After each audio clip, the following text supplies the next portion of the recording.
நீதிபரர் நீதிபரர் துன்மார்க்கருடைய வீட்டை கவனித்து பார்க்கிறார். துன்மார்க்கரை தீங்கில் கவிழ்த்து போடுவார்.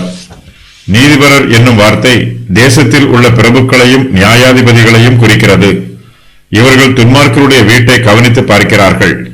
அவன் தன்னுடைய வீட்டில் ஆயுதங்களை பதுக்கி வைத்திருக்கிறானா, கொள்ளையடித்த பொருட்களை ஒளித்து வைத்திருக்கிறானா என்பதையெல்லாம் தேடி பார்க்கிறார்கள். துன்மார்க்கனுடைய வீட்டை சோதனை போடுகிறார்கள். அவனுடைய துன்மார்க்கத்தை பற்றியும் திருட்டு தொழிலை பற்றியும் அவனுடைய குடும்பத்தாரிடம் விசாரிக்கிறார்கள். நியாயாதிபதிகளும் அதிகாரிகளும் துன்மார்க்கனை தீங்கில் கவிழ்த்து போடுகிறார்கள். அவனுடைய துன்மார்க்கத்தின் நிமித்தம் அவனுக்கு தண்டனை கொடுக்கிறார்கள். அவன் பிறருக்கு தொடர்ந்து தீங்கு செய்யாதவாறு அவனை தண்டித்து தடை பண்ணுகிறார்கள்.